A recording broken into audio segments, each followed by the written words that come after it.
Hello guys, welcome to another video on our GitLab series.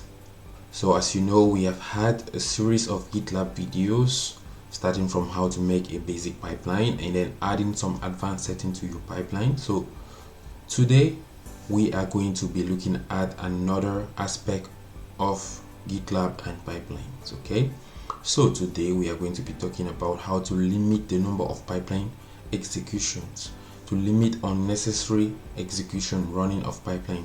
Now, you may be working in a company and you have succeeded to craft a first version of your pipeline and developers are already using, maybe you are a developer and your colleagues are already using it. So one thing you notice is that for each commit that is done in your repository, each time that it does, your pipeline is executed. So let's imagine you're working in a branch. You're a developer, you have a branch that you're working on, and for each time that you do a commit in your repository in that branch, a pipeline is triggered.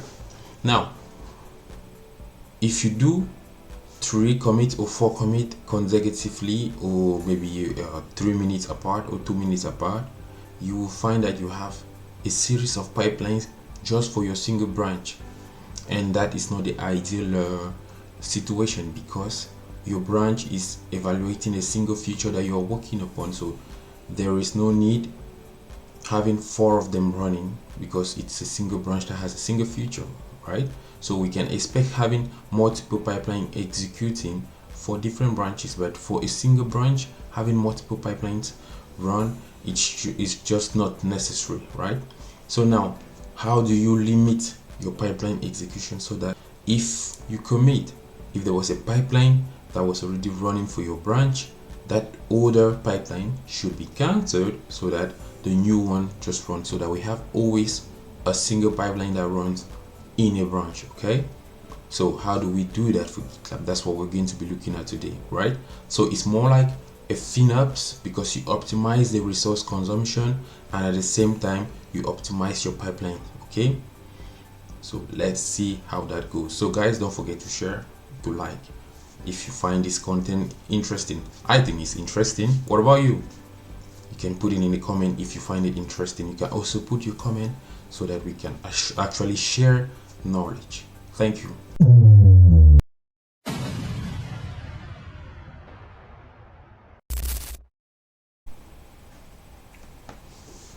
Okay guys, so we are just going to head into the coding environment and see how this works. Let's go.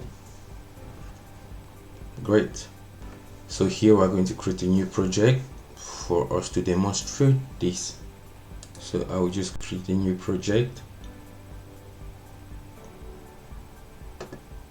So I'll create a project from a template, just like we've been doing.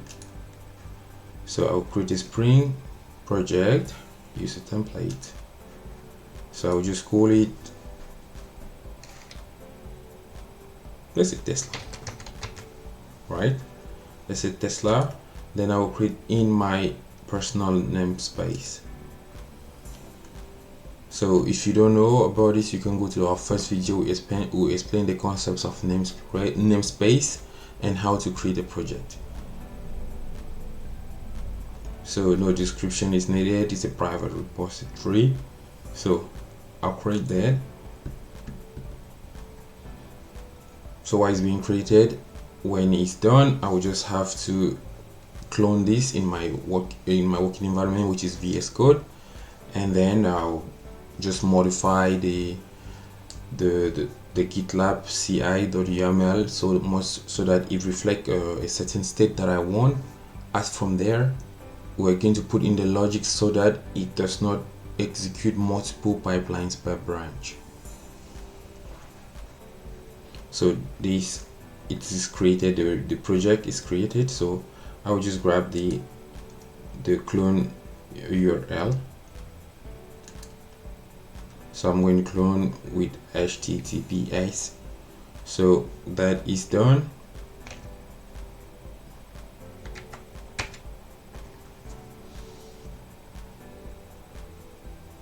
Cool. So we are in the VS Code environment. So I will just create a folder that I want to work in. So I am in the root folder actually, so you can see the /e here. That is where I'm at. So I will just make a directory. So I just do mqd. Let me just call it GitLab.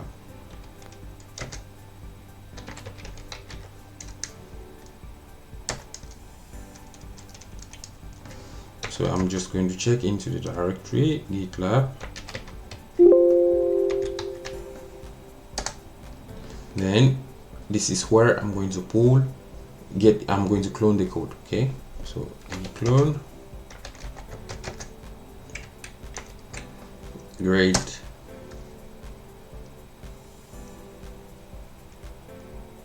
Good. So the code has been cloned. So I will just do cd into the Tesla folder, and here I am going to open a coding environment for this specific code that I've cloned. So I'll just do code dot, which is like code here.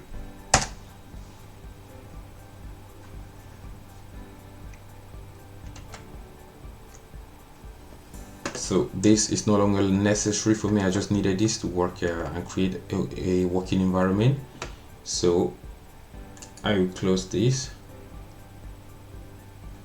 Great.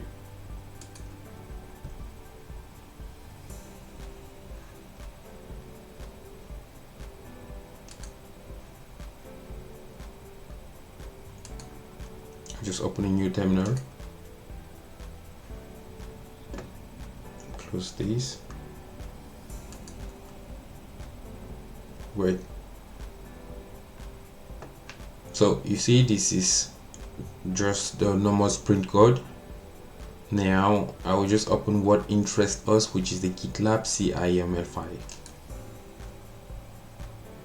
So this is the GitLab.yaml file. So what I'm going to do, I will just replace this with the content that I want. So you will just understand what is in the file, because it's what we have already gone over.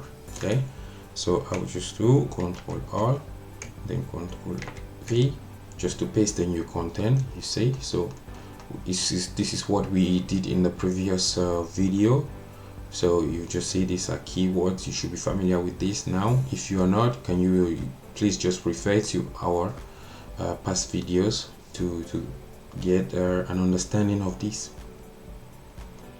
So this is how it works. So we are just going to run this, or we are going to push this so that we see a pipeline that is created, and then we'll push another modification just after, almost immediately, to see that there will be two pipelines running, and that's not what we want. So we are going to head on and fix it. So I will just save Ctrl+S.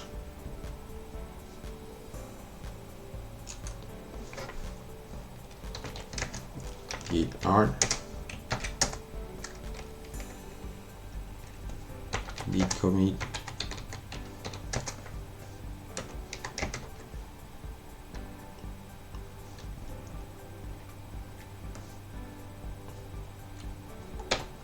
update code. Now do git push, right? So we are in, let me just show the branch which we are on. So we are in the git branch. We're in the master branch. Okay, so let's simulate the situation where you are a developer, you create a branch from master. Okay, so we're going to check out into git checkout. Let's just say feature slash let's say you're working on the payment functionality of your application. So payment, right? So we are checking out into a new branch called feature/payment. So we have switched to that new branch. So this is the content we have. So we do git status. So everything is okay in the feature/payment, so we can push. So I will just do git push origin. So we're pushing to the origin, right? Origin feature/payment.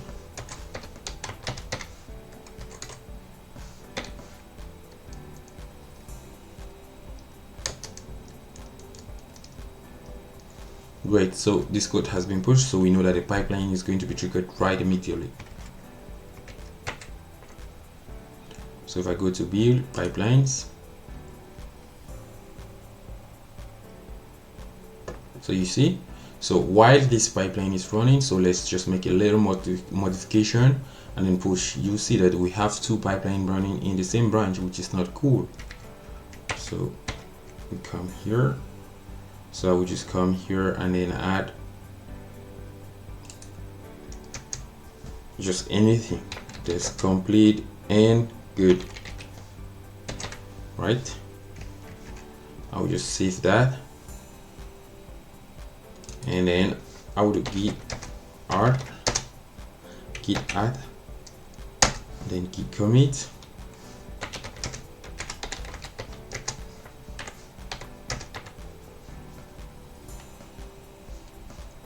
Add new line of code.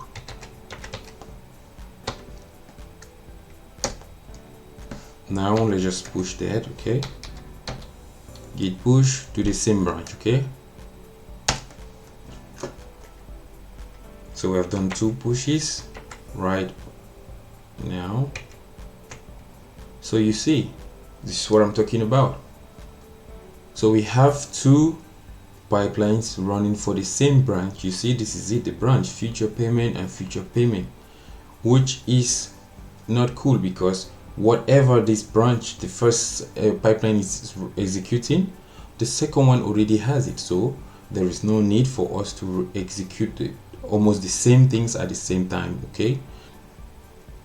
So best case is to have one pipeline execution per branch at a time. So what we are going to do, we are going to implement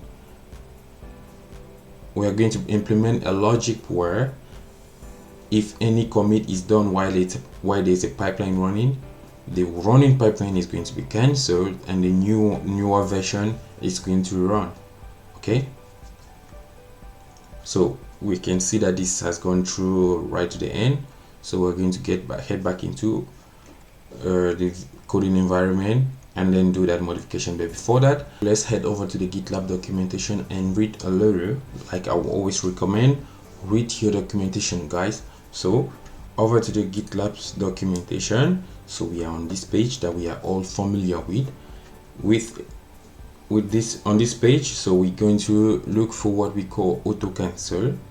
So there is on your right, you can find we have workflows.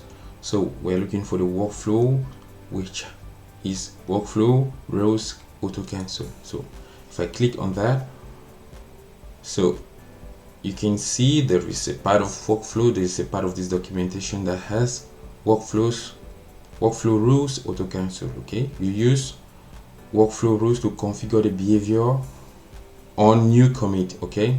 You use workflow to configure the behavior on new commit, right? This on job failure features. So now I'm going to explain how that works. So I will just grab this part.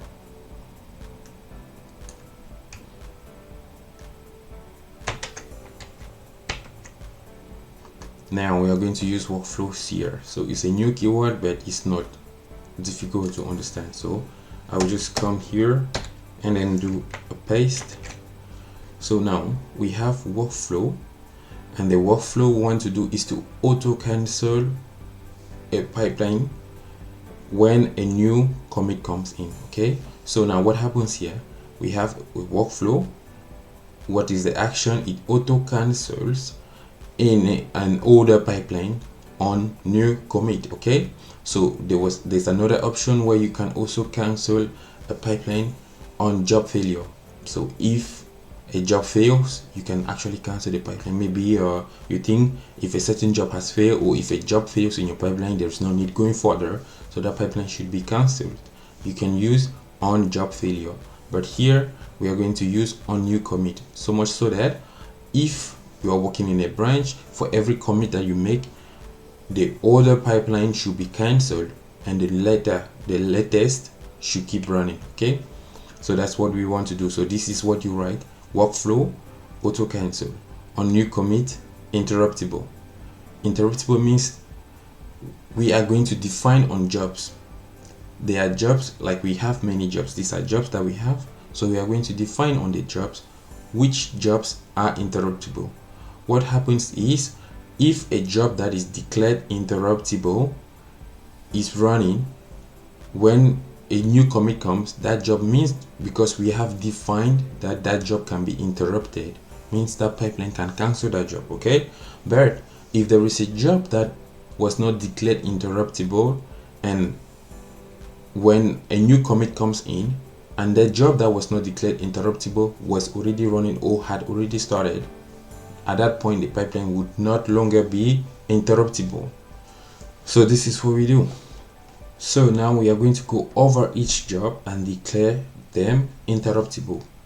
So you have to declare that a job is interruptible for GitLab to be able to cancel that job. Okay, and then what you should know is, if a job is not declared interruptible, it means that job is not interruptible by default. So if you don't declare a job interruptible, GitLab will not be able to interrupt that job once that job has started. Okay, so but if the job had not started, GitLab will interrupt it. But if the job has already started and you did not define that it was interruptible, then that job can no longer be stopped and the pipeline will keep on progressing. Okay, so for this case, I am just going to define all of these jobs interruptible. So what you just do, you come here, over here, you just do interruptible. So by default, let me say interruptible true, because by default it's false. So I set it false to true. So I declare this job interruptible true. By default is false means that job cannot be interrupted, but I am passing it to true. So I'll do this for the rest. Go.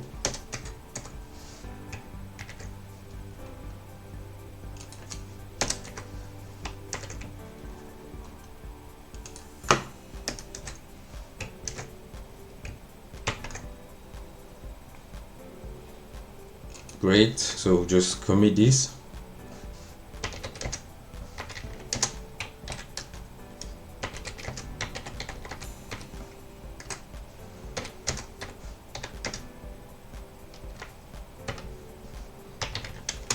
Add interruptibility. I think, is there a word like that? Okay. Add interruptibility. Good.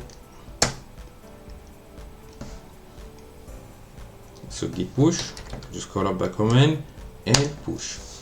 Okay, so for the first run we will have a normal pipeline. Okay, so let's get here. We just have a normal pipeline as usual. So you see, so we have a normal pipeline running. Now how do we see this in effect? If I do a new commit in this branch, this pipeline is going to be cancelled. You see the ID is 2013 and ends with 20. So this, if I do a new commit, this pipeline with this ID is going to be cancelled and the latest is going to run. So let's try that. So I would just edit. So I would say make a change here. So linting complete and good. So I just wanted to add anything, Control S, git art. So git commit, I would just modify the commit message to add new line to test interruption. You get it right?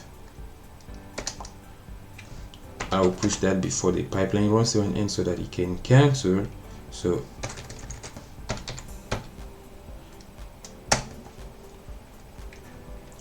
push is done. So let's see that in action.